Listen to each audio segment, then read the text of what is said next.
Okay बच्चों, चलिए next. तो हेलो एवरीवन, सभी का नमस्कार। स्टार्ट करते हैं हम लोग आज की एग्जाम्पलर प्रॉब्लम।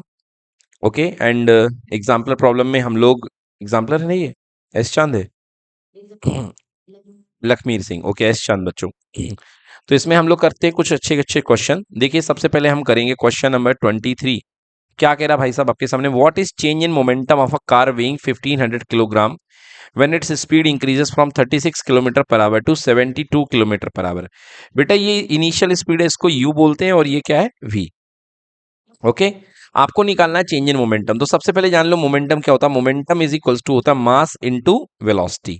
मास इनटू वेलोसिटी। मोमेंटम की डेफिनेशन क्या होता है बेटा? एक्चुअली मोमेंटम को फील करो, मालूम कैसे फील करो? Velocity times mass. P equals to, आप फील करो मोमेंटम को, P equals to m v को, P is equals to velocity time of mass, ऐसे फील किया करो। मतलब एम वी को ना एम वी मत समझो, इसको वेलोसिटी को एम टाइम्स फील करो, वेलोसिटी को एम टाइम्स। मतलब मान लो बेटा कि अगर मान लो किसी आर्टिकल की वेलोसिटी 10 किलोग्राम पर 10 मीटर पर सेकेंड है। कितनी है? 10 मीटर पर सेकेंड। और उसका अगर आप मास 2 टाइम्स का मल्टीप्लाई कर देते हो, तो ये पार्टिकल 2 गुना खतरनाक हो जाएगा। क्या हो जाएगा? 2 गुना खतरनाक। समझ में आ गया? क्योंकि वेलोसिटी को इसका ताकत मिल गया, ये फेविकोल मिल गया 2 का। तो 2 इंटू 10 कितना हो जाएगा? 20। 2 इंटू 10 कितना? 20। मतलब अगर किसी वेलोसिटी को मास मिल जाता है ना बेटा, तो बहुत खतरनाक होती है। छोटी सी राई, सरसों की बेटा, छोटी सी सरसों का पार्टिकल होता है ना? सरसों जानते हो बच्चों? सरसों का पार्टिकल जो है, आपको वो अगर 20 मीटर पर सेकेंड या 200 मीटर पर सेकेंड से भी कोई टकराएगा, एक छोटा सा कीड़ा, तो वो आपको हार्म नहीं करेगा, क्योंकि उसका मास बहुत कम है। समझ गए ना? मगर आप, अगर यही इसका मास अगर आपको कर दिया जाए 100 ग्राम या 10 ग्राम, तो बेटा ये गोली आपको मार सकती है। क्या कर सकती है? मार सकती है। समझ में आ गया? मतलब मास से मोशन की इफेक्टिविटी बढ़ जाती है। क्लियर? सो ये हो गया मोमेंटम। अब बेटा इसमें क्या है? सबसे पहले मास दिया गया है और इनिशियल वेलोसिटी यू दी गई है 36 किलोमीटर पर आवर। तो बेटा यू को बदल लो मीटर पर सेकंड में। So 36 into 5/18। बेटा 18 से कितने बार? 2 बार। So this is equals to 10 metre per second. ऐसा क्यों कर रहे हैं? क्योंकि एसआई सिस्टम में यूनिट होती है metre per second. Clear? Then second v निकाल लो। वी बेटा कितना दिया है? 72 kilometre per our. 72 into 5/18 and 18 4 जा 72, so that is equals to 5 4 जा 20 मीटर पर सेकंड। ये हो गई बेटा वी। सो यू मिल गया आपको, वी मिल गया आपको। अब आपको निकालना है चेंज इन मोमेंटम। तो सबसे पहले आपको निकालना पड़ेगा इनिशियल मोमेंटम। तो बेटा initial momentum P, initial P I लिख लो। So P I is equals to mass multiplied by initial velocity. So mass कितना है? 1500 किलोग्राम। और इनिशियल वेलोसिटी आपकी कितनी निकली है? 10 मीटर पर सेकेंड। कितना निकली है? 10 मीटर। तो 10 मीटर पर सेकेंड। सो बच्चों it will be 1500 into 10, that is equals to 15,000 kilogram metre per second. Clear है बच्चों? Kilogram metre per second. ये हो गया आपका initial momentum. Now final momentum p final equal to mass into velocity again. So mass equals to 1500 kilogram multiplied by velocity. Velocity कितनी है बेटा अपने पास में? 20। वेलोसिटी कितनी है? 20 metre per second. So it will be equals to 20 metre per second. 20 metre per second. So ये कितना हो गया? 1500 इंटू 20 कितना हो गया बेटा? 3000 नहीं, 30,000। क्लियर हो जाएगा बेटा? क्योंकि 3 जीरो तो यही हो चुके हैं। तो 15 टू 30,000 पिछला किलोग्राम मीटर पर सेकेंड। ठीक है बेटा? अब क्या निकालना आपको? Change in momentum. तो change in momentum delta P is equals to P final minus P initial. P final minus P initial. Okay, so P final equals to 30,000 minus कितना? 15,000 ना, 15,000। और यूनिट बाहर लगा दो, kilogram metre per second. So answer कितना आ गया बच्चों? आपका आंसर आ गया 15,000 kilogram metre per second. So change in momentum कितना आया है? 15,000 kilogram metre per second. Clear है बच्चों? तो 15,000 kilogram metre per second momentum इसका चेंज हो चुका है। ये है आपका चेंज इन मोमेंटम। क्लियर? और बच्चों एक बात याद रखिएगा फीलिंग वाली, कि मोमेंटम जितना ज्यादा बदलेगा, मोमेंटम जितना ज्यादा बदलेगा, फोर्स उतना ही ज्यादा होगा। समझ में आ गया ना? मोमेंटम जितना ज्यादा बदलेगा, फोर्स उतना ही ज्यादा होगा। अगर चेंज इन मोमेंटम ज्यादा होगा, तो फोर्स भी क्या होगा? बहुत। ज्यादा होगा। क्लियर हो गया ना? अगर किसी चीज में जोर का झटका लगा है तो फोर्स भी क्या होगा, बहुत ज्यादा होगा। क्लियर? यस। नेक्स्ट क्वेश्चन बताइए बच्चों, डाउट्स? 36 क्वेश्चन अगला डाउट है। आइए क्वेश्चन नंबर 36 देखते हैं बच्चों। Question number 36, okay. Define a momentum of a body. बेटा मोमेंटम ऑफ अ बॉडी वैसे आप डिफाइन कर सकते हो घटिया डेफिनेशन से, मास इनटू वेलोसिटी का प्रोडक्ट, ये होता है momentum of a body. So what is momentum of a body? It is defined as a physical quantity, है ना, which is defined as a product of mass and velocity, product of mass and velocity. और बेटा momentum की direction velocity की direction होती है, because momentum एक is a vector quantity. तो वेलोसिटी के पास जो वेक्टर होगा वही किसके पास वेक्टर आएगा, मोमेंटम के पास। क्लियर? तो जो डायरेक्शन आपकी वेलोसिटी के पास होगी वही डायरेक्शन किसके पास होगी, मोमेंटम के पास। क्लियर हो गया? So it is mass times of velocity. ये तो हो गई एक गंदी सी डेफिनेशन। अब मोमेंटम की डेफिनेशन क्या है? Motion, amount of motion contained by a body. किसी बॉडी के अंदर कितना मोशन है, amount of motion, amount of motion contained by a body, contained by a body. एक बॉडी के अंदर कितनी अमाउंट ऑफ मोशन है उसको बोलते हैं आपको क्या, मोमेंटम बोलते हैं। Okay, so let us see. Momentum is defined as the physical quantity which is measured by the quantity of motion. एक फिजिकल क्वांटिटी है जो किसकी अमाउंट को, क्वांटिटी ऑफ मोशन को मेजर करती है। क्लियर हो गया? So it is the amount of quantity of motion of a moving body. Momentum depend on mass and velocity of the body. Clear हो गया? अगर किसी बॉडी का मास कम है तो उसका मोमेंटम कम हो जाएगा, अगर किसी बॉडी की स्पीड कम है तो उसका मोमेंटम कम हो जाएगा। क्लियर हो गया ना? हाँ। तो मोमेंटम को कंट्रोल करने वाले दो चीज है बेटा, मास इनटू वेलोसिटी। क्लियर की not clear? Mass into velocity. देखो बेटा, एक बड़ा सा पत्थर कम खतरनाक है अगर उसको बहुत पास से फेंका जाए। समझ में आ गया? क्लियर है ना? 10 किलो का पत्थर अगर आप किसी के बिल्कुल ऊपर रख करके फेंक दोगे, बिल्कुल पास में, मतलब 5 सेंटीमीटर, तो वो ज्यादा हर्ट नहीं होगा, वो ज्यादा हर्ट नहीं होगा। क्लियर हो गया ना? क्योंकि बेटा यहाँ पे मास तो बहुत ज्यादा था मगर स्पीड क्या थी, बहुत कम थी। क्लियर हो गया? बट यही पत्थर अगर आपके पास बहुत हाइट से फेंकोगे तो इसकी वेलोसिटी क्या हो जाएगी, बहुत बढ़ जाएगी और सामने वाला मर सकता है। क्लियर की नॉट क्लियर? क्लियर हो गया? एक छोटी सी 10 ग्राम की गेंद जिसका मास बहुत कम है, बट आपने यदि वेलोसिटी भी कम रखी है तो सामने वाले को हिट करोगे तो नहीं लगेगी, ना के बराबर। बट यदि 10 ग्राम की गेंद है और आपने इसको 2000 मीटर पर सेकंड की स्पीड से फेंक दिया, सामने वाले का सिर उड़ा देगी। क्लियर हो गया कि नहीं हो गया? मतलब आप देख रहे हो कि मतलब मास तो वही है बट आपने किससे कंट्रोल कर लिया, वेलोसिटी। वेलोसिटी ने आपका मोमेंटम बढ़ा दिया। यहां पर वेलोसिटी कम है तो किसने मोमेंटम बढ़ा दिया, मास ने। क्लियर हो गया ना? तो यहाँ वेलोसिटी कम थी बट आपने मोमेंटम किसने बढ़ा दिया, मास ने। क्लियर? तो P equal to mass into velocity, मतलब बॉडी का जो मोशन होता है ना वो दोनों पे डिपेंड करता है, मास पे भी और वेलोसिटी भी। दोनों ही खतरनाक है, मास भी और वेलोसिटी भी। क्लियर की नॉट क्लियर? मास भी और वेलोसिटी भी। क्लियर? कोई दिक्कत है ना? यस। बच्चों पता है आपको ज्यादा खतरनाक कौन है, शेर या मच्छर? हाँ, मच्छर, एग्जैक्टली exactly। शेर के मारने से बहुत कम लोग मरते हैं साल भर में, मगर मच्छर के मारने से बहुत सारे लोग, लाखों लोग, है ना। अराउंड 20 लाख लोग मच्छर के काटने से मर जाते हैं, मतलब मलेरिया से, है ना। शेर के मारने से तो 10 ही लोग, 15 लोग, शायद कोई जो जंगल में जाता होगा मर जाता होगा। तो ज्यादा खतरनाक कौन हुआ, मच्छर। समझ में आ गया? तो यस, तो यही मोमेंटम में दोनों चीजें इन्वॉल्वमेंट होती है, मास और velocity. So define momentum of a body on what factor depend, बता दिया, ये मास पे डिपेंड करता है और वेलोसिटी पे। Calculate the change in momentum of a body weighing 5 kilogram. Okay भाई साहब, मास आपने दे दिया 5 किलोग्राम, बहुत बढ़िया, मेहरबानी। मास ले लिया हमने 5 किलोग्राम। चलिए, with its velocity decreases from 20 metre per second to 0.20 metre per second. Okay, मतलब बेटा यहाँ पे वेलोसिटी बॉडी की कम हो रही है। वेलोसिटी क्या हो रही है, बॉडी की कम हो रही है। क्लियर हो गया?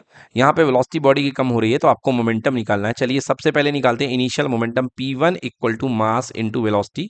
इनिशियल मोमेंटम को M इंटू यू बोलेंगे। सो मास है 5 किलोग्राम और वेलोसिटी दी गई है भाई साहब 20 मीटर पर सेकेंड, तो आंसर आ गया 100 केजी मीटर पर सेकेंड। ये आ गया, देखिए पहला momentum, initial momentum. Now final velocity से फाइनल मोमेंटम निकल जाएगा P equal to M into V. So mass तो वही है 5 kilogram, and change in velocity जो निकल गई है that is equals to 0.20। So बेटा 0.20 को आप सॉल्व करोगे तो ये आ जाएगा 100। ओके, नीचे आ जाएगा कितना, 100।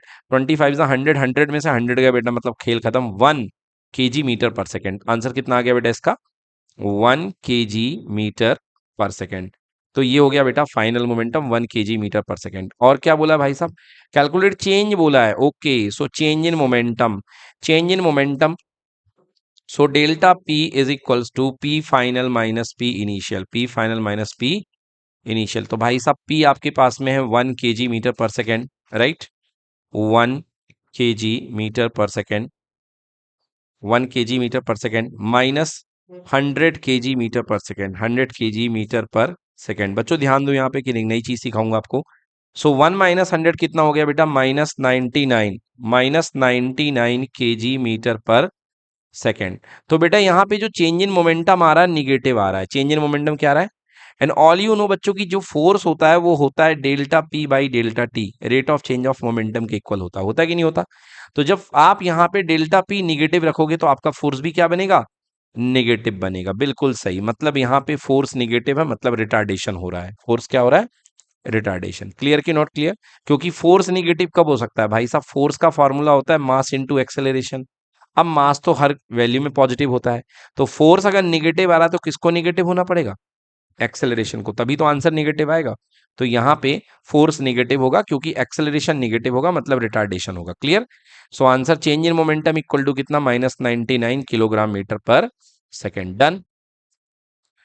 ओके बच्चों, नेक्स्ट क्वेश्चन है, what do you understand by the terms balance force and unbalance forces. बेटा ये तो आपको पता है कि अगर नेट फोर्स जीरो होगा, अगर नेट फोर्स क्या होगा, zero, so the forces are called balance forces. Okay, अच्छा बेटा याद रखना, बैलेंस फोर्सेस में ऐसा नहीं कि दो ही फोर्स होंगे, समझ गए ना, तीन फोर्सेस, चार फोर्सेस, 10 फोर्सेस भी बैलेंस हो सकते हैं। क्लियर, क्लियर हुआ कि नहीं हुआ।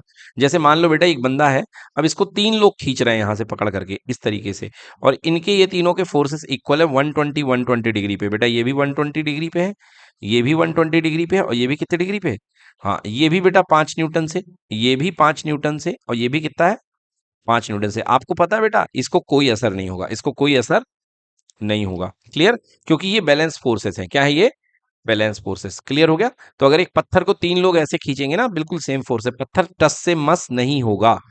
क्लियर हो गया, क्योंकि ये अनबैलेंस फोर्सेस है। तो ऐसे forces, when the forces, not two forces, देखो टू फोर्सेस नहीं कर रहा, when the forces acting on a body is zero, है ना, व्हेन द रिजल्ट ऑफ लिखना चाहिए, when the net forces, when a net forces acting on a body produce a result zero, the forces are called balance forces. ठीक ना, अब दिमाग से हटा देना, कोई कहेगी दो बैलेंस फोर्सेस होते हैं, नो, कोई जरूरी नहीं है, दो से ज्यादा भी हो सकते हैं, 10 50 जितने भी हो सकते हैं।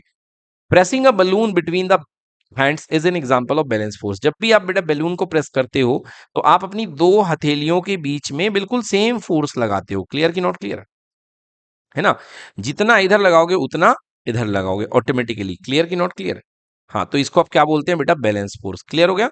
सो प्रेसिंग अ बैलून, एग्जांपल भी बोला था, एक्सप्लेन विद एग्जांपल, एग्जांपल बिल्कुल सही बात है।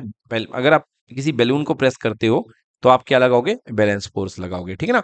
एक बेटा वो बच्चे आजकल लगाते हैं हाथ में, स्कूल में लेकर के जाते हैं वो, नहीं नहीं नहीं नहीं, एक स्प्रिंग लगी होती है, ऐसे दो रहता है उस पे, यहाँ पे क्लैंप करते हैं, क्लैंप पर क्या बोलते हैं उसको, हैंड ग्रेपर, राइट राइट राइट। तो बेटा ये भी क्या होता है, बैलेंस फोर्स होता है, क्योंकि यहां से जितना फोर्स लगाते हैं इधर से ऊपर उतना ही नीचे। क्लियर कि नॉट क्लियर, है ना, यहां पे क्या हो जाएगा, बैलेंस फोर्सेस ही लगाते हैं। क्लियर कि नॉट क्लियर, हाँ।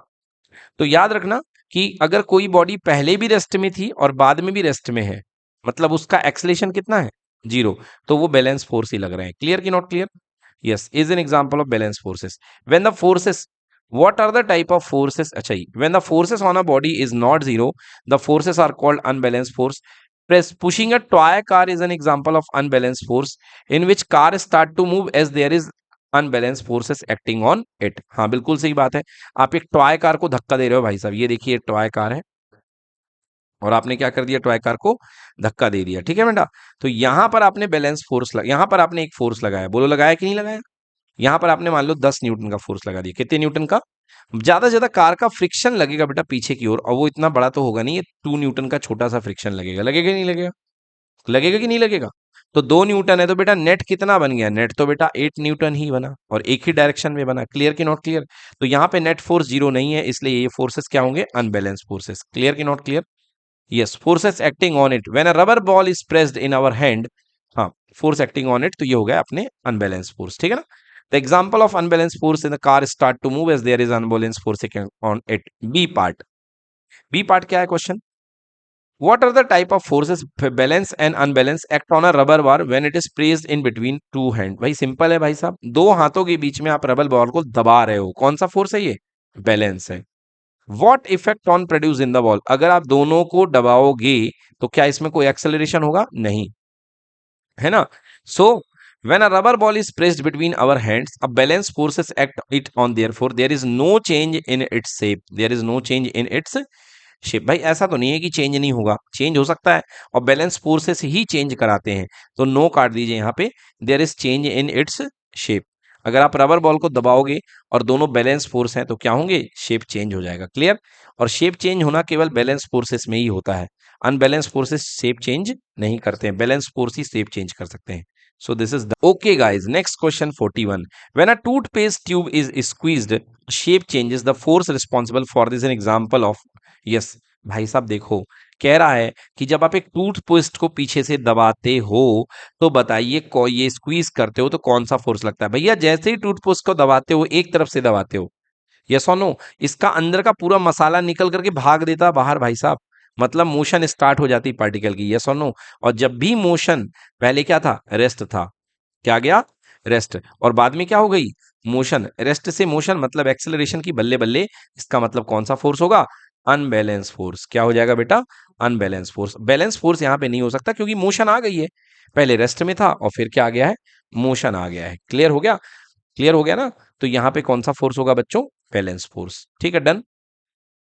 अच्छा बच्चों याद रखना कि अगर कभी भी अनबैलेंस फोर्स होगी ना, अगर अगर अगर बैलेंस फोर्स होगी तो आपको बेटा दो तरफा फोर्स लगाना पड़ेगा, एक तरफा कभी फोर्स नहीं लगाना पड़ेगा, दो तरफा ही फोर्स लगेगा, है ना।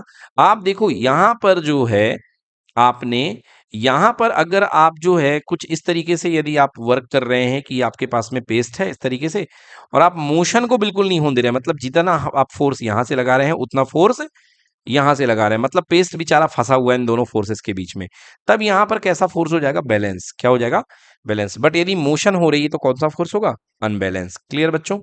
नेक्स्ट क्वेश्चन, चलिए next question 44, a passenger is moving train tosses a coin falls behind him, this shows that the motion of the train is, okay भाई साहब, ये देखिए भाई साहब, ये एक ट्रेन चल रही है और ट्रेन में एक पैसेंजर यहाँ पे बैठे हुए हैं भाई साहब, ये पैसेंजर साहब बैठे हुए हैं, टिक टिक टिक टिक, ओके ये पैसेंजर साहब है, और इन्होंने एक सिक्का उछाला, ठर्र, क्लियर, और ये सिक्का भाई साहब पीछे गिरा, इनके कहा जाके गिरा, पीछे जाके गिरा, क्लियर कि नॉट क्लियर। मतलब जब तक ये सिक्का हवा में था, सिक्का हवा में था, तब तक ये आगे बढ़ गए, और भाई साहब ये तब तक आगे बढ़ कर सकते हैं अगर ट्रेन बहुत तेजी से एक्सेलेरेट हो रही, उई, अपने टॉम एंड जेरी वाले गेम्स देखे होंगे, समझ गए ना, इतनी जोर से कार चलती है या गाड़ी चलती है कि टॉम आगे निकल जाता है, जेरी हवा में उछल के पीछे गिर जाता है, क्लियर कि नॉट क्लियर। ये वही एक्सरसाइज है बेटा, क्लियर हो गया। तो यहाँ पे क्या होगा, मतलब बेटा ट्रेन है, ट्रेन क्या होगी, ट्रेन एक्सेलरेटेड हो रही होगी, ट्रेन मतलब एक्सेलरेट हो रही होगी, ट्रेन से कनेक्टेड कौन है बेटा, पैसेंजर, बोलो यस और नो, ट्रेन से कनेक्टेड कौन है, क्योंकि ट्रेन में सीट लगी है, सीट में पैसेंजर बैठा, मगर ये सिक्का कनेक्टेड नहीं है, तो सिक्का तो एक दूसरे फ्रेम में आ गया और ट्रेन में बैठा हुआ आदमी ये दूसरे फ्रेम में आ गया, आ गया। तो इसके फ्रेम में क्या हो रहा है, एक्सेलरेशन हो रहा है, तो ये आगे निकल गया, और सिक्का जिस बंदे ने जिस स्पीड से छोड़ा था उस समय, ट्रेन के एक्सेलरेट होने के पहले, पहले समझ गया ना, सिक्का टॉस करने के टाइम में जो स्पीड होगा वो अपनी स्पीड से आगे बढ़ता रहेगा, क्लियर कि नॉट क्लियर। तो सिक्का तो अपनी स्पीड से उछलेगा ऊपर की तरफ, मगर ये बंदा आगे निकल जाएगा, तो आंसर क्या होगा, पैसेंजर यहाँ पे क्या होगा, एक्सेलरेटेड होगा, क्या होगा, पैसेंजर। और अगर ट्रेन ने ब्रेक मार दिया बेटा, ट्रेन ने क्या मार दिया, ब्रेक मार दिया, ठीक है ना, ट्रेन ने यदि ब्रेक मार दिया तो इसका जस्ट रिवर्स केस हो जाएगा, यहाँ पे पैसेंजर आगे निकल गया, है ना, और सिक्का कहाँ चला गया, पीछे, क्योंकि इस पैसेंजर एक्सेलरेट हो गया। अगर ट्रेन ने ब्रेक मार दिया तो सिक्का आगे गिरेगा और पैसेंजर कहाँ रह जाएगा, पीछे, clear, yes. Next question 47, next doubt, when a release magnet held in our hand it falls to the ground, the force which makes the magnet fall down, an example, यार यहाँ पे कह रहा है कि यहाँ पे बताइए कि मैग्नेट को जमीन पे गिराने वाला, भाई साहब मैग्नेट को जमीन पे गिराने वाला एक तरफा फोर्स है, that is equals to mg, और भैया ये फोर्स अनबैलेंस फोर्स है, कैसा फोर्स है, अनबैलेंस फोर्स। जब आप ग्राउंड पे आ जाओगे, जब आप ग्राउंड पे आ जाओगे तब भी अनबैलेंस फोर्स लगेगा, क्योंकि बेटा जो एक्शन और रिएक्शन होते हैं वो डिफरेंट बॉडी पे लगते हैं। किस पे लगते हैं? हाँ बेटा, जो एक्शन लगेगा ये लगेगा आपका जमीन के ऊपर। किसके ऊपर लगेगा? जमीन के ऊपर। और रिएक्शन आपका बॉडी के ऊपर लगेगा। क्लियर कि नॉट क्लियर? तो इसलिए ये बेटा कौन सा फोर्स होगा? Unbalance force. कौन सा फोर्स होगा? एंड ऑब्वियसली बेटा यहाँ पे एक्सेलरेशन ड्यू टू ग्रेविटी है जी, और जहां भी एक्सेलरेशन होता है वहां पे कभी बैलेंस फोर्स हो ही नहीं सकता है, तो ये अनबैलेंस फोर्स ही होगा। सो this is an example of unbalanced force. Done. Next question, question number 50। Which of the following effect cannot be produced by unbalanced force acting on a body? Which of the following effect cannot be produced by unbalanced force? इसमें से कौन सा force unbalance force से produce नहीं किया जा सकता? भाई साहब, change the speed of the body, बिल्कुल सही बात है भाई साहब, एक्सलेशन है मतलब अनबैलेंस का कमाल है।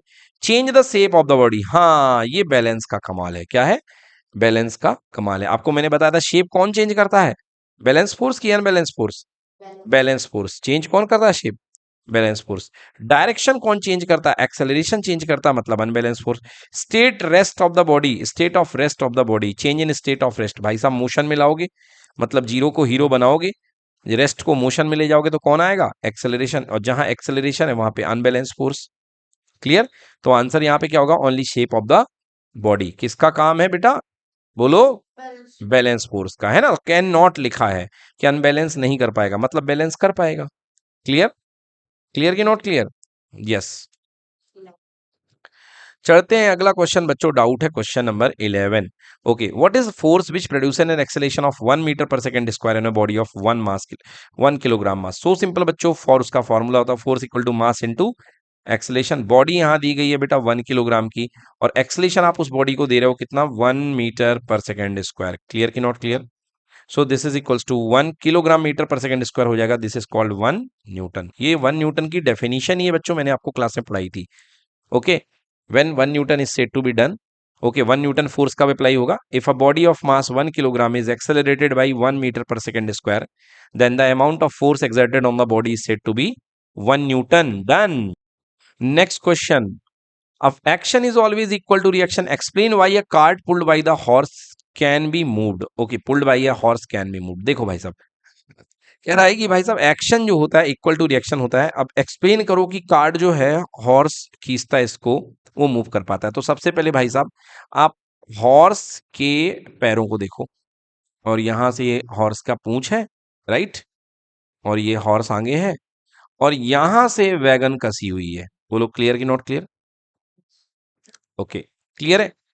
अब देखो भाई साहब, हॉर्स जो है अपने खुर से जमीन को पीछे की ओर धकेलता है। यस और नो?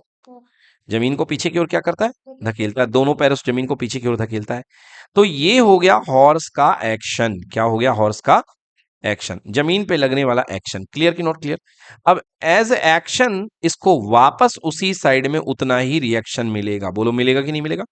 जमीन हॉर्स को, हॉर्स ने जमीन को पीछे धकेला, जमीन बदले में हॉर्स को कहां धकेलेगी? आगे। कहां धकेलेगी? आगे। क्लियर की नॉट क्लियर? जमीन फॉरवर्ड करेगी, इसको धक्का मारेगी नहीं मारेगी? एंड यहां पर इसके, इसमें क्या कनेक्टेड है बेटा? ये वैगन कनेक्टेड है, गाड़ी कनेक्टेड है। बोलो क्लियर की नॉट क्लियर? तो यहाँ पे घोड़ा और वैगन एक ही सिस्टम हो गए कि नहीं हो गए? भाई कनेक्टेड बॉडी एक ही सिस्टम में आती कि नहीं आती है? तो जो रिएक्शन इसको मिल रहा है वही रिएक्शन किसको ट्रेवल हो जाएगा? इस गाड़ी को, और ये चलना शुरू हो जाएंगे। क्लियर की नॉट क्लियर? हाँ, चलिए आइए इसकी थ्योरी पढ़ लेते हैं। क्वेश्चन नंबर कौन सा था ये? 19। If action is always equal to reaction, अरे भैया एक्शन और रिएक्शन इक्वल तो होते हैं, मगर वो कह रहा है कि बताइए कि ये दोनों एक दूसरे को खींच क्यों पा रहे हैं? क्यों? क्योंकि एक्शन और रिएक्शन डिफरेंट बॉडी पे लगते हैं। किस पे लगते हैं? हाँ, इनका कहना है कि भैया ये कंफ्यूज करने की कोशिश कर रहे हैं कि भैया 5 न्यूटन इधर का और 5 न्यूटन इधर का, तो नेट फोर्स तो जीरो हो गया। नेट फोर्स क्या हो गया? जीरो हो गया। तो बॉडी को रेस्ट में रहना था, क्योंकि शुरुआत में रेस्ट में थी बॉडी। अरे भाई साहब 5 न्यूटन इधर 5 न्यूटन इधर, ये गलत है। समझ गए? ये दोनों अलग अलग बॉडी पे लगेंगे। किस पे लगेंगे? अलग अलग बॉडी पे। क्लियर हो गया? एक जमीन पे लगेगा 5 न्यूटन, और एक किस पे लगेगा? घोड़े पे। क्लियर की नॉट क्लियर? यस और नो? तो ये अनबैलेंस फोर्स बनाएंगे। क्या बनाएंगे? Unbalance force. चलिए आंसर पढ़ते हैं। A cart is pulled by the horse can be move because the horse first bend forward, horse first bend forward then pushes the ground with its feet. तो भैया horse जो होता है अपने खुरों से जमीन को कहां पुश करता है? पीछे की तरफ। कहां की तरफ? पीछे की तरफ। Such that a greater force is applied on the ground, और यहां पर बहुत जोर का फोर्स लगाता है हॉर्स जमीन को पीछे धक्का देने में। क्लियर कि not clear? Force on the ground. अब बदले में यहां पर इसको काउंटर फोर्स मिलेगा। क्या मिलेगा? Then the frictional force which opposes the movement of the wheels, है ना? When force on the ground, then the frictional force which opposes the, explain why a cart pulled can be moved। ये देखिए इन लोगों ने कुछ और answer में बात कर दी, है ना? इन्होंने कुछ और पूछा, कुछ और बात कुछ और कर दी। भैया पूछा है हॉर्स कैसे खींच पाएगा, तो हॉर्स क्यों खींच पाएगा भाई साहब? हॉर्स को जो रिएक्शन मिलेगा उस वजह से खींच पाएगा। ओके, तो इसका आंसर क्या होगा? Horse can pull the cart because of the reaction provided by earth on the horse. समझ गए ना? जो अर्थ उसको रिएक्शन देगी उसकी वजह से वो खींच पाएगा। क्लियर कि नॉट क्लियर बच्चों? यस और नो? यस। आप अगर पानी में नहीं चल पाते हैं, क्यों? क्योंकि पानी में आपका एक्शन नहीं लगता, तो आपको रिएक्शन नहीं मिलता। अगर पानी की सरफेस होती तो आप पानी में एक्शन देते। क्लियर कि नॉट क्लियर? अब पानी में जब आप एक्शन देते तो आप क्या दे पाते? रिएक्शन। आप महसूस करना बेटा, जब आप दौड़ते हो ना तो आप तलवे के अगले हिस्से से जमीन को झटका मारते हो, तब आप दौड़ पाते हो। कोई फ्लैट फीट में नहीं दौड़ता है। समझ में आ गया ना? फ्लैट फीट में दौड़ते नहीं है। समझ गए ना? आप फ्लैट फीट से उचक तो सकते हो इधर से इधर, बट फ्लैट फीट में आप दौड़ नहीं सकते हो। क्लियर कि नॉट क्लियर? आपको पैर उठाने ही पड़ेंगे दौड़ने के लिए। Clear? Yes. Done. Next. Next question बच्चों, अगला क्वेश्चन है 31। How long it will take a force of 10 newton to stop a mass of 10 kilogram which is moving 20 metre per second. कह रहा है कि बताइए 10 न्यूटन के फोर्स को कितना टाइम लगेगा कि इसको रोक ले भाई साहब, है ना? कह रहा कितना टाइम लगेगा कि इसको रोक ले। ओके, एग्री बेटा। तो सबसे पहले बेटा एक्सेलरेशन की तरफ दौड़ो। तो 10 न्यूटन फोर्स है, तो सबसे पहले फोर्स से बात करो। Force equal to mass into acceleration. बोलो फोर्स कितना दिया बेटा? 10 न्यूटन। बॉडी का मास कितना है? 2.5 kg। एक्सेलरेशन निकाल लो, सब कुछ ऐसा यूनिट में है। तो a इक्वल टू 10 अपॉन 2.5। 2.5 से कितने बार बेटा? 4 बार। कितने बार? 4 बार। All you know acceleration equal to होता है change in velocity upon time. बोलो होता है कि नहीं होता? So acceleration is equal to change in velocity final minus initial upon में कितना? टाइम। अब क्या कह रहा भाई साहब? शुरुआत में ये 20 पे थी। कितने पे थी? मतलब ए अपना आ चुका है कितना? ए आ चुका है 4। सो 4 इक्वल टू बेटा फाइनल आपको वेलोसिटी क्या चाहिए? रेस्ट। रेस्ट यानी जीरो। फाइनल यानी जीरो चाहिए, ये ना? आप चाहो तो बेटा v equal to U plus T भी लगा सकते हो, वही एक चीज है। माइनस u कितना है बेटा? स्टार्टिंग में 20 है। कितना है? 20। और टाइम आपको निकालना है। टाइम आपको निकालना है। तो देखिए यहाँ पे ये है ना, कैसे आ जाएगा देखो। तो आपके पास में यहाँ पे, अच्छा एक चीज देखो बेटा, यहाँ पे जो है क्योंकि बात करने गई है स्टॉप। किसकी बात की गई है? स्टॉप। किसकी बात की गई बेटा? स्टॉप। स्टॉप मतलब रोकने वाला फोर्स, मतलब रिटार्डिंग फोर्स है। और रिटार्डिंग फोर्स क्या होना चाहिए? निगेटिव। क्या होना चाहिए? माइनस में। तो बेटा यहाँ पे -4 आएगा। कितना आएगा? -4। ए की जगह कितना आएगा? -4। नहीं तो आपका टाइम निगेटिव आ जाएगा, समझे? हाँ, तो देखो क्या हो जाएगा बेटा, -4 इक्वल टू -20 अपॉन टी। माइनस से माइनस कैंसिल, टी ऊपर 20 के नीचे 4, टी अपॉन 4 इक्वल्स टू कितना? 5 सेकेंड। 5 सेकेंड। तो बेटा आंसर गाड़ी कितनी देर में रुक जाएगी? 5 सेकेंड में। क्लियर कि नॉट क्लियर? सेकेंड केस, इसको आप v equal to U plus A T से भी सॉल्व कर सकते हो। तो v equal to U plus A T. तो देखिए फाइनल वेलोसिटी 0 है, इनिशियल वेलोसिटी आपको दी गई है 20, प्लस एक्सेलरेशन बेटा क्योंकि रिटार्डेशन है यहाँ पे गाड़ी का, तो खुद समझ लेना -4 लेना पड़ेगा। क्या लेना पड़ेगा? -4, क्योंकि बॉडी रिटार्ड हो रही है। क्लियर? Into time. अब आप सॉल्व कर लो बेटा, यहां से अगेन आपका आंसर कितने सेकंड आ जाएगा? 5 second. Done done done done. Yes, I think you are quite comfortable guys. Done. Next question. Okay बच्चों देखो 33 क्वेश्चन करने के पहले ना मैं आपको थोड़ा सा थ्योरी पढ़ा देता हूं कंजर्वेशन ऑफ मोमेंटम की, तब आपको समझ में आएगा conservation of momentum. Of momentum, ठीक है? कंजर्वेशन ऑफ मोमेंटम क्या कहता है बेटा? कंजर्वेशन ऑफ मोमेंटम कहता है कि इफ फोर्स जो है, अगर बेटा if force equals to zero, force equal to zero, है ना? अगर फोर्स जीरो है बेटा तो ये कहेगा कि मोमेंटम कांस्टेंट होगा। Momentum equal to constant. ठीक है, मोमेंटम कांस्टेंट मतलब मोमेंटम चेंज नहीं होगा, मोमेंटम चेंज नहीं होगा। अच्छा कैसे आ गया ये देखो बच्चों, आपने पढ़ा है कि फोर्स जो होता है that is equals to delta P by delta T, delta T. Clear? So force equals to मतलब external applied force equals to delta P by delta T. पढ़ा कि नहीं पढ़ा?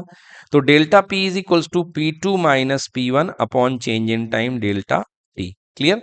अब अगर किसी बॉडी पर आप फोर्स नहीं लगा रहे, मतलब उस बॉडी पर लगाया गया फोर्स कितना है, जीरो है, एफ इक्वल टू कितना, जीरो, तो यहाँ पे जीरो पुट कर दो। तो zero is equals to P two minus P one upon time जितना भी लगा, इसको डेल्टा टी ले लो या टी ले लो, मर्जी आपकी। हो जाएगा कि नहीं हो जाएगा?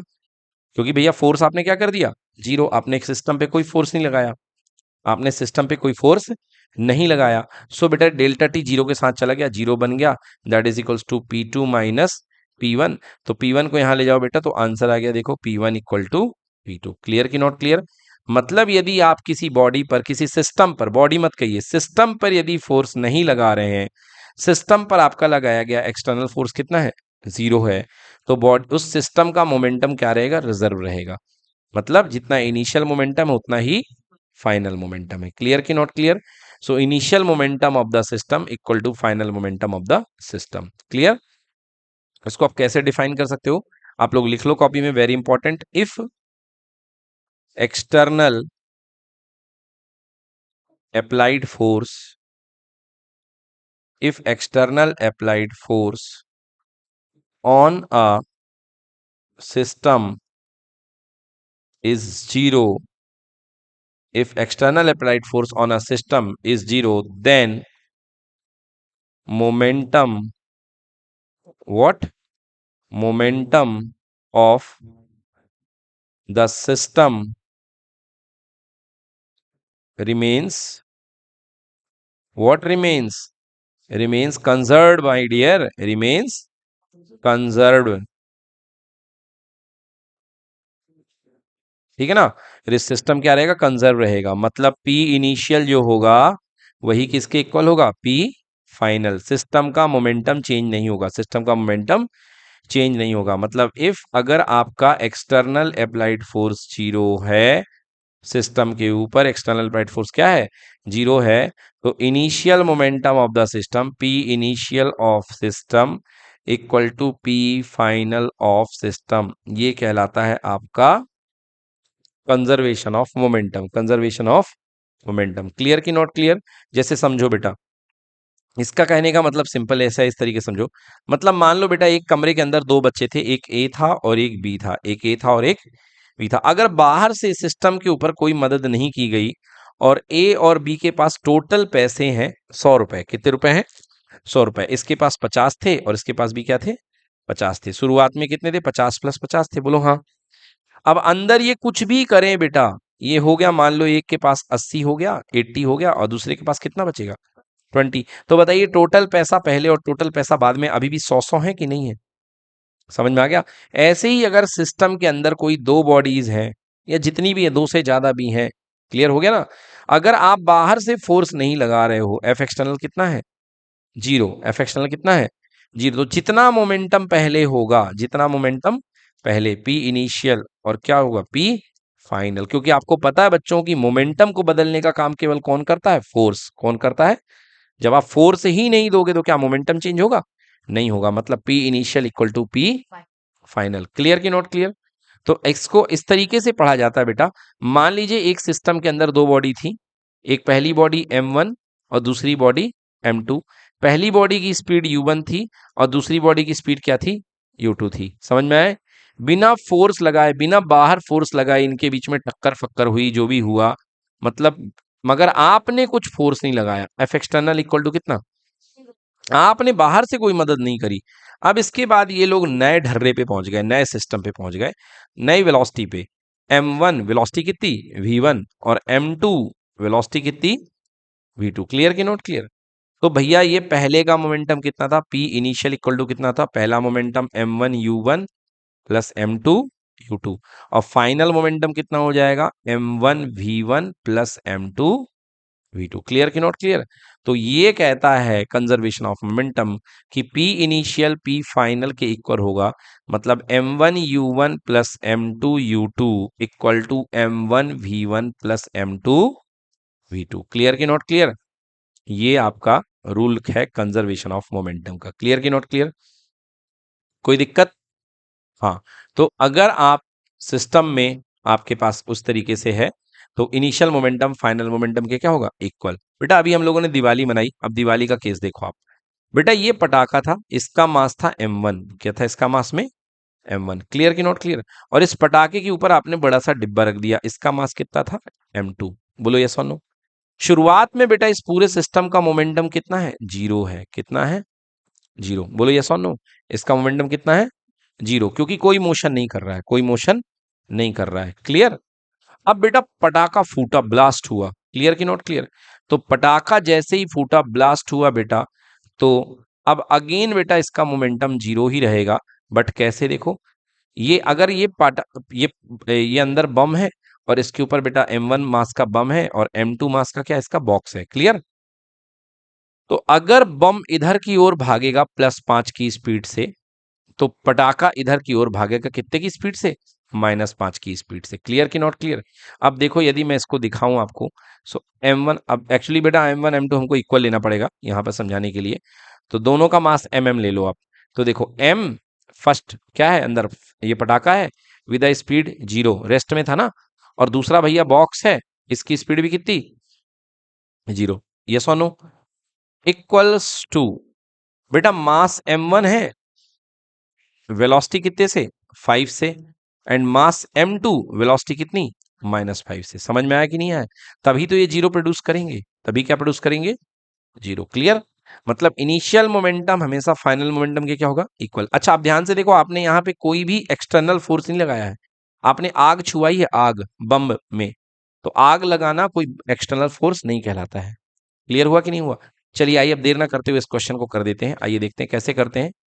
अ gun of mass 3 kilogram fire से बुलेट ऑफ मास 30 ग्राम। देखो बेटा सिस्टम के अंदर सबसे पहले गन थी, okay.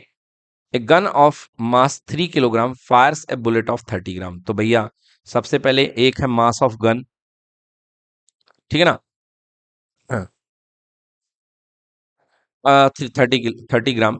It bullet takes 0.03003 second to move through the barrel of the guns and acquire velocity of 100 metre per second. Calculate the velocity by which guns recoils. कह रहा कि बताइए गन कितनी जोर से रिक्वाइल होगी। देखो भाई साहब, तो शुरुआत में वही कंडीशन है, क्या कोई एक्सटर्नल फोर्स आप लगा रहे हैं? नहीं लगा रहे हैं, क्योंकि बुलेट गन में ब्लास्ट होता है। क्या होता है? गन में ब्लास्ट, बारूद ब्लास्ट होता है तब आगे बढ़ती है गन, है ना? गन में ब्लास्ट होता है तब आपका बुलेट आगे बढ़ती है। तो इसलिए आप इसमें कोई एक्सटर्नल फोर्स नहीं लगा रहे हैं। तो कंडीशन क्या लगेगा? P initial momentum of the system equal to P final. बोलो क्लियर कि नॉट क्लियर? अब देखो इनिशियल मोमेंटम में mass of the gun, velocity of the gun शुरुआत में फायर करने के पहले, okay, initial, plus mass of the bullet into velocity of the bullet. बेटा यू ले लो, नहीं तो कंफ्यूज हो जाओगे, क्योंकि इनिशियल की बात हो रही तो इनिशियल में यू चलता है। क्या लेते हैं? U. mg, ug, mb, ub equal to fire करने के बाद का total momentum mg, vg, mb, vb। Clear कि नॉट क्लियर? इनिशियल वेलोसिटी दोनों की यू और फाइनल वेलोसिटी कितनी? वी। क्लियर कि नॉट क्लियर? अब भैया मास ऑफ द गन कितने किलोग्राम की? 3 किलोग्राम की। कितने की है? 3 की। मगर वेलोसिटी कितनी है? जीरो, क्योंकि शुरुआत में गन चलाते हो तो गोली भागती है ना भाई, बुलेट थोड़ा ना भागती। शुरुआत में गोली, सब सब कुछ रुका हुआ था जब आपने फायर नहीं करा। पी इनिशियल मतलब बिफोर फायर, बिफोर फायर, और पी फाइनल मतलब आफ्टर फायर, चलो गोली चलाने के बाद। तो इनिशियल मोमेंटम इसका जीरो हो गया, plus mass of the bullet कितने ग्राम है बेटा? 30 ग्राम। तो 30/1000। सर क्यों क्यों क्यों क्यों क्यों? क्योंकि किलोग्राम में बदलना पड़ेगा। और भैया ये बुलेट भी रुकी हुई थी, बंदूक के अंदर ही तो फंसी थी, बंदूक भी रुकी है, बुलेट भी रुकी है, okay, equal to this. Now अब फायर हो गया भाई साहब, मास ऑफ द गन वही 3 किलोग्राम की है। गन कितनी स्पीड से चली, गन का नहीं पता अपन को, वेलोसिटी ऑफ गन अपन को पता नहीं है, दिया ही नहीं क्वेश्चन में, plus mass of the bullet 30/1000 कर लो। बोलो हाँ या ना?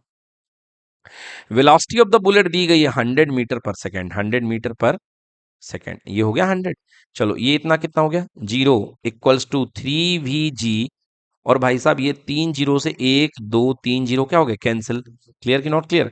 तो ये हो गया 9 3 VG प्लस 3, हो गया कि नहीं हो गया, 3 VG प्लस 3, क्योंकि 0 0 कैंसिल हो गया। So 3 VG equals to -3, 3 VG equal to -3। तो भैया VG इक्वल्स टू कितना, -1 मीटर पर सेकेंड। मतलब जो गन होगी बेटा वो -1 मीटर पर सेकेंड। अब माइनस क्यों आ रहा है बेटा, क्योंकि बुलेट आगे बढ़ेगी, जैसे ही फायर होगी तो बुलेट कहाँ जाएगी, आगे, और गन कहाँ जाएगी, पीछे। गन कहाँ जाएगी, पीछे। तो कितने से पीछे जाएगी, 1 मीटर पर सेकेंड से। समझ में आया, क्लियर कि नॉट क्लियर। तो गन जाती है हल्का सा, कि हिलती कि नहीं हिलती गन, हिलती है ना, यस, ठीक है ना। तो इसलिए यहां पर VG कितना आ रहा है, निगेटिव आ रहा है। क्लियर कि नॉट क्लियर। नेक्स्ट क्वेश्चन देखते हैं, अगला क्वेश्चन क्या है।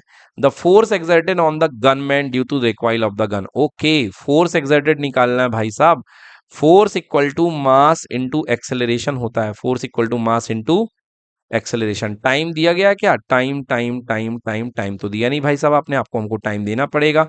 यस, ये देखिए ये टाइम है 0.003 सेकेंड। समझ में आया, मतलब ये इम्पैक्ट टाइम है। क्या है ये, इम्पैक्ट टाइम, मतलब इतना लगा है time. Okay, now force on gunman, force on gunman, clear बेटा कि नहीं।